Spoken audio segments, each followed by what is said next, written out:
The Craig and Joe show again. I'm still debating on the name, Joe, so forgive me. But we've got the agent of the High Desert, Derek DeVille.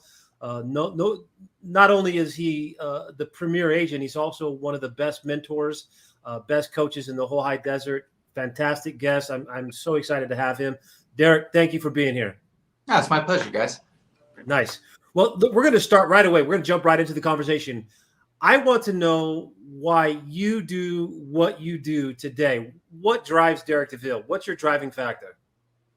I mean, being a better version of myself is literally my goal every single day. And, like throughout my journey, I'm 17 years now in the business, but, my goals and what has driven me has changed a whole lot. When I first started, I was $65,000 in credit card debt. I had sold my house, sold my new car, bought a junky car. I actually had to move in with my then girlfriend's parents, and I was living in their upstairs barn, and I literally didn't have money for food. So in the beginning, I wanted to be able to eat. That was my motivation. Survive.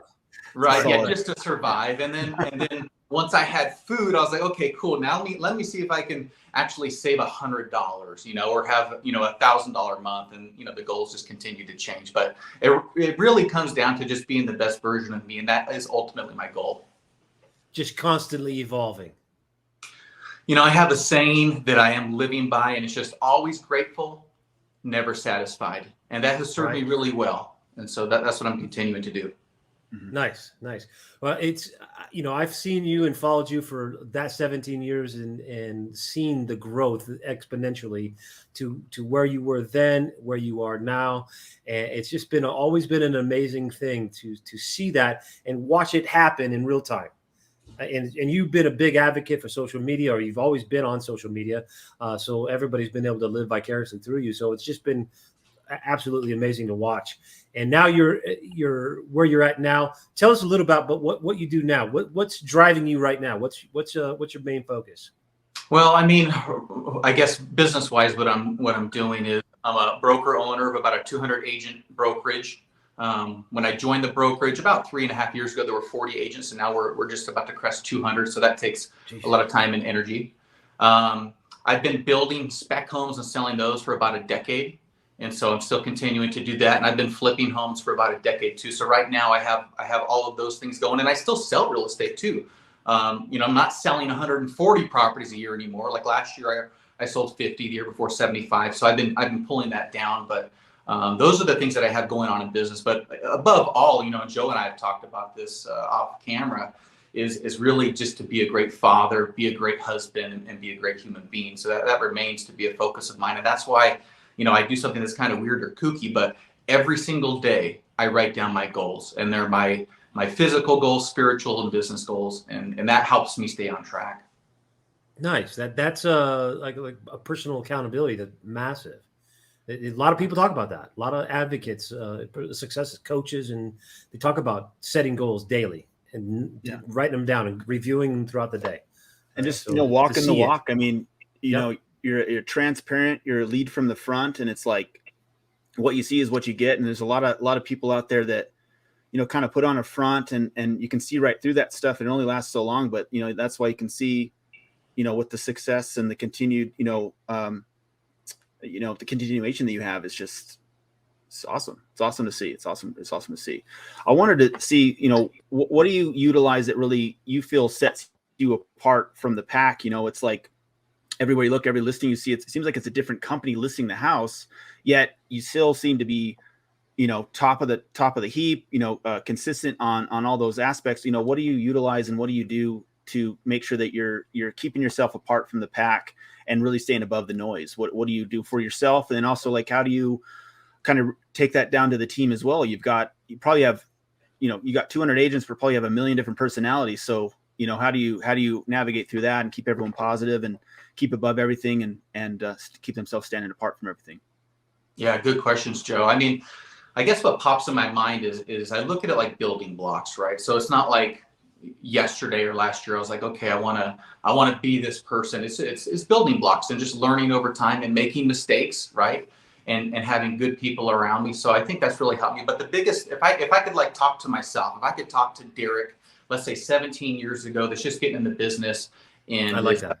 is suffering financially and feeling not like a man, like he can't provide or anything like that, I would just say, just do one more or go the extra step. That extra one step, it really will separate, because unfortunately, most people, they're willing to do what's average or what's common or what they're okay with. And if you just do a little bit more every single day, you'll just notice that you separate yourself from the pack.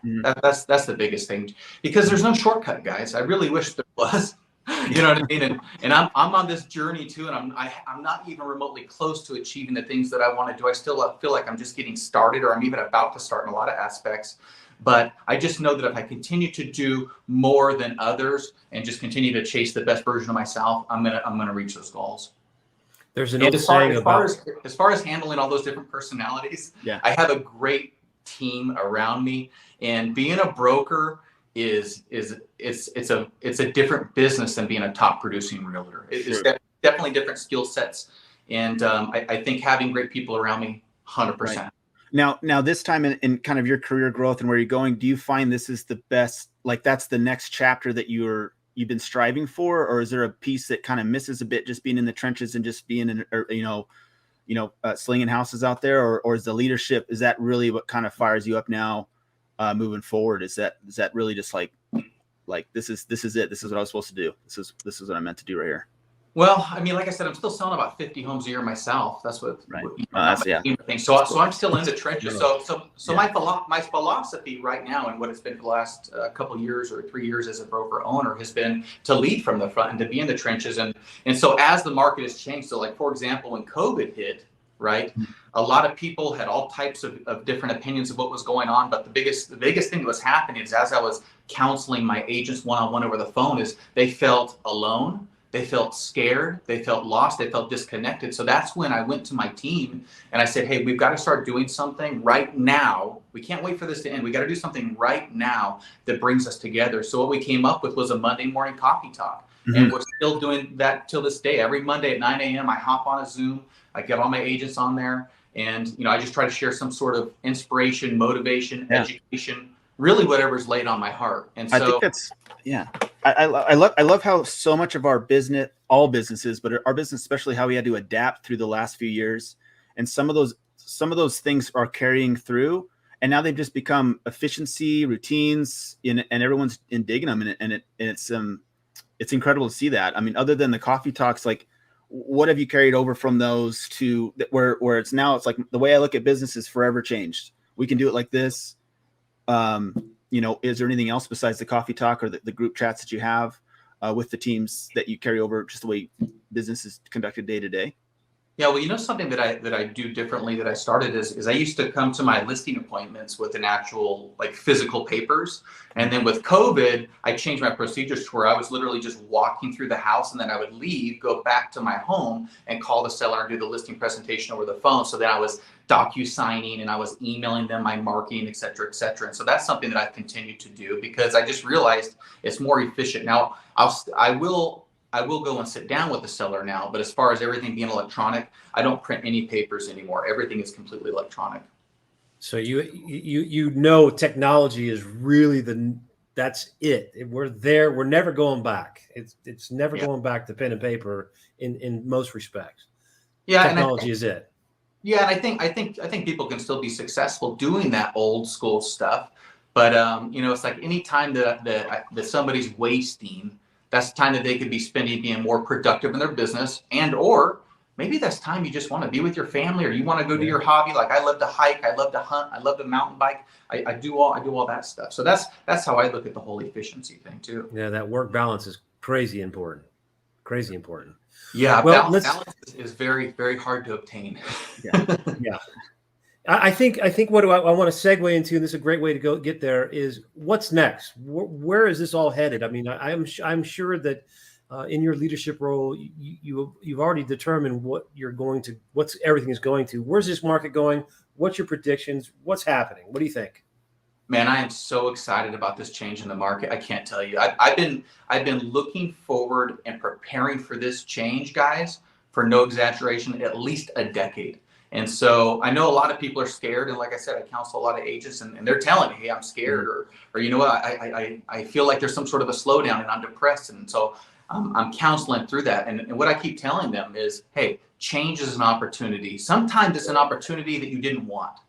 It's a forced change. You know, just like when I got into business and the market crashed, right, in 2007, 2008, that was a huge change. Then REO market, then standard market, and now here we are, we're going back. And what I'm most excited about is, like Joe talked about it earlier, is, you know, a lot of people have been being successful or looking like they're successful. When this market changes, you're going to see who really has the skills and who's been pretending like they have the skills. Yeah, the cream rose to the crop in 07. It's going to do the same thing this year. I mean, just plain and simple, it's going to happen. I think it's important. But where do you feel a year from now? Is this market going into a buyer's market? Do you feel like it's kind of going to level out and be kind of both a buyer and seller market, a lot more even? What's your opinion of it? Well, it is just my opinion, but I believe it's 100% going to a buyer's market. I think there's going to be more value in having a buyer and having a great lender that you can work with. You know, there's going to be more inventory coming, and I think we might see the prices adjust, maybe more than some people think, less than others, I guess, depending on their opinion. But it's going to a buyer's market where we are going to see sellers contributing to buyers' closing costs. We are going to see sellers paying down the buyer's rate. We're going to see all that old school stuff that we saw back in the day. It's all coming back. And the crazy thing is like I have agents that have been in the business 10 years that are successful. And I've told them, hey, listen, you're not ready for what's coming. I know you've been in the business a decade, but you've never seen the things that are coming. For example, expired listings. Haven't seen any sort of volume of those in years and years and years. So the agents haven't had to form the skills to be able to pick up an expired listing or get a price reduction. Because if you throw a listing on for the last few years, it's just sold. Right. Yeah, it's massive. I think we should all be embracing the change for sure. Affordability is really first and foremost on my head all the time. Is what's affordable in Southern California, and we need to get there. That it's going to cause a disparity in incomes and inequality and all kinds of stuff. It's going to be impactful if we don't get there soon, big time. But Joe, you got anything left? No, I mean, I've had a million different questions. I'd love to talk about leadership and balance and leading from the front. But, we really wanted to keep this nice and short and sweet and hopefully get you excited about maybe coming back on again and talk about some other things. But I just want to thank you so much for taking the time. It really, really means a lot. I know that, you underplay it, but I know you're a super busy guy taking over the world out there. And I appreciate everything you do. And when we first started these, you were top of my list, and I'm so glad you made the time. So heck yeah, man! Super massive thank you. Massive thank you. Never too busy for you guys. And let me say this: the fact that you guys are doing this, right? This is how you separate yourself from the pack. You're ahead. You're doing things that other people aren't doing, and this is why you guys are who you are, and this is why people should be following you and listening to the content you're pushing out there. So thank you. Thanks for having me. Appreciate that. You bring value to us, and we appreciate that, and we want to share that value with the world. And it just is to Joe and I both. This sort of innovation, it really isn't about us. It's about what you bring to the table, and what you said today was just absolutely amazing, and I appreciate it, man. I hope you have a great weekend.